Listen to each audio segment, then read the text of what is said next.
Oi pessoal, hoje nós vamos falar um pouquinho com vocês sobre quem nós somos e o que é o Café Inclusão. Da onde surgiu a ideia, o que a gente pretende com o nosso projeto, e ele está sendo feito com muito carinho para vocês e dedicação. Eu sou a Carol Gregorucci e eu sou a Ana Amélia. Vem com a gente.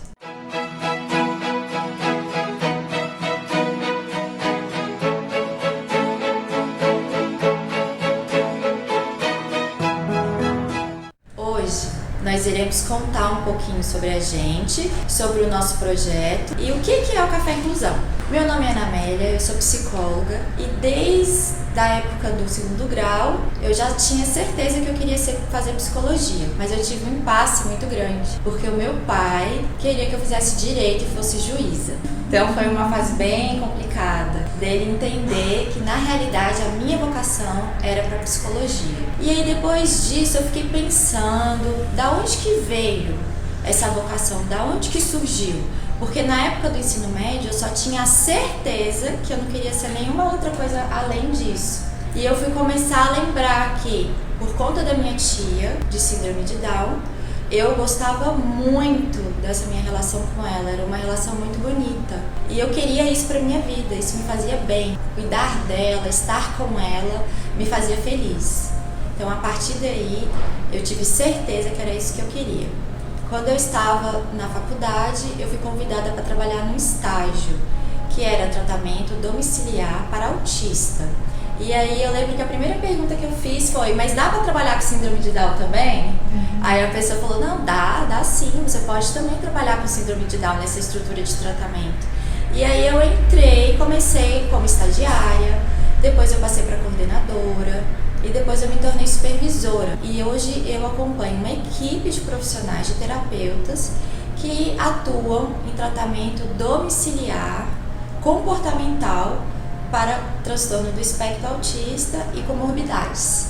Então essa é um pouquinho da minha história para vocês. Oi pessoal, então a Ana Amélia contou um pouquinho da história dela e eu vou falar um pouquinho da minha história. Eu nunca soube que eu queria virar terapeuta ocupacional. Minha vida, a minha trajetória começa sempre atrelada ao cuidado, mas de ser cuidada, nunca de cuidar. Então eu tenho um histórico de saúde, onde meus pais o tempo todo, na minha infância, cuidam de mim por problemas respiratórios, e ao longo da minha vida eu fui vendo assim que ser cuidada era uma necessidade, só que também foi fomentando em mim a maneira de cuidar. Então eu queria retribuir de alguma maneira tudo aquilo que fizeram comigo um dia. Eu inicio minha carreira na dança, então eu vou dançar, viro bailarina, e aos poucos eu me vejo de novo precisando ser cuidada. E nesse momento precisei também de mudar de profissão. Então a minha mãe, ela falou pra mim, Carol, você tem um dom que é cuidar e ser cuidada, e existe uma profissão que você consegue atrelar a atividade, e na época a minha cabeça estava muito voltada para a expressão corporal, para artes como dança e música, e existe essa profissão. Aí eu falei, então eu vou lá, que é terapia ocupacional. Fui fazer terapia ocupacional. No meu primeiro ano de formada, eu fui trabalhar no SUS, e lá no SUS eu começo a ficar muito inquieta, principalmente pelo que eu via, por aquelas desigualdades, tanto da sociedade, quanto também de quem estava ali trabalhando ao meu lado. Eu não me conformava com o que estava posto naquela maneira. E eu era vista muito como entusiasta, né, recém-formada.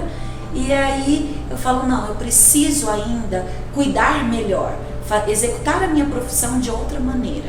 E aí é quando eu volto para a academia, faço meu mestrado, meu doutorado na área de educação e sempre pensando no cuidado do familiar. Então esses dias, Ana, eu estava pensando o que é, né, o cuidar e ser cuidado para mim, e por que hoje aqui em Brasília eu trabalho principalmente na vertente sistêmica, que é uma abordagem familiar de cuidado dentro da terapia ocupacional, exatamente pela minha história de vida. Enfim, venho para Brasília, desenvolvo o projeto de trabalhar com terapia ocupacional domiciliar. Hoje eu conto com uma equipe de muitas meninas, onde a gente consegue garantir criança com atraso nos marcadores do desenvolvimento, e aí eu coloco o foco para transtorno do espectro do autismo, trissomia 21, paralisia cerebral, síndromes raras, pensando não só no tratamento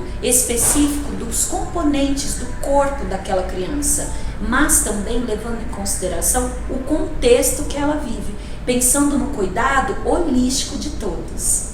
E a partir daí, pessoal, a gente se conheceu por trabalharmos em tratamento domiciliar por conta de um paciente comum que nós temos. Alguns pacientes em comuns que nós temos. E aí a gente começou a observar, a trabalhar juntas em escola. A gente começou a perceber o quanto que tá difícil em alguns momentos a gente conseguir fazer essa comunicação, esse trabalho de parceria com a escola, como que tá um pouco complicado a visão da escola em relação à ajuda dos profissionais. E a gente começou a sentir necessidade de fazer algo que pudesse mudar isso. Começamos pensando no contexto escolar e depois nós vimos que as nossas terapias, elas se cruzavam também no contexto social dessas crianças.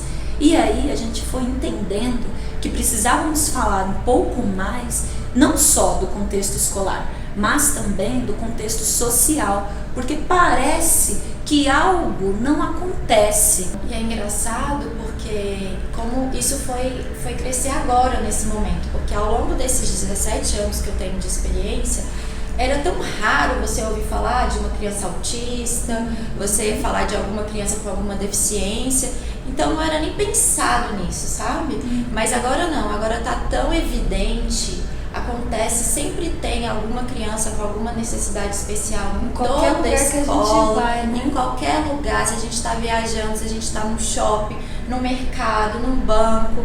E aí sim, essa inquietação cresceu a partir dessa demanda que também tem aumentada, né? É uma demanda aumentada de crianças e também uma vontade, um desejo nosso de que esses espaços que elas circulam também precisam mudar. Então, se a demanda cresce, algo está deixando inquieto, está trazendo uma inquietude muito grande para a sociedade e dentro de nós. E aí vem o nome, né? Nós sentamos, pensamos, o que a gente ia fazer? Usar as redes sociais foi uma ideia de um pai que a gente trabalhava em comum, né, Ana? Onde ele foi estudar as redes sociais e falou, meninas, aqui a gente consegue chegar na casa das pessoas. As pessoas podem lavar uma louça ouvindo sobre inclusão. As pessoas podem tomar um café ouvindo sobre inclusão. E nós estávamos tomando um cafezinho. E aí veio o nome na hora, né? Foi do nada. Café Inclusão. E nós estamos aqui. E nós estamos pedindo licença para entrar na casa de vocês e tomar esse cafezinho gostoso, compartilhando o nosso conhecimento e a nossa experiência. E levando um pouquinho de sorriso dentro de uma inclusão que a gente acredita que é possível.